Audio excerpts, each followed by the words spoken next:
জয় গুরু পরম প্রেমময় শ্রী শ্রী ঠাকুরের বাণী সবসময় মনে থাকা চাই। আমার ঠাকুরের আসন আমার জীবন।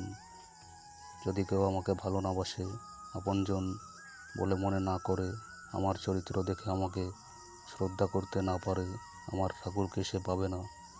আমার তাই প্রতি পদক্ষেপে তেমনিভাবেই চলা লাগবে, যাতে প্রত্যেকে আমাকে অমৃতের মতো পায় তার জীবনে।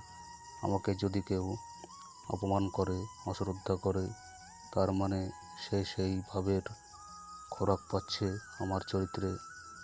এমনি করে আমি আমার ঠাকুরকে হেয় করি অন্যের কাছে। বাড়ি থেকে ঠাকুর প্রণাম করে যখন বেরুলাম, তখন আমার ঠাকুরকে নিয়েই বেরুলাম, যেন আমি ঠাকুরকে বহন করে নিয়ে বেড়াচ্ছি সর্বত্র।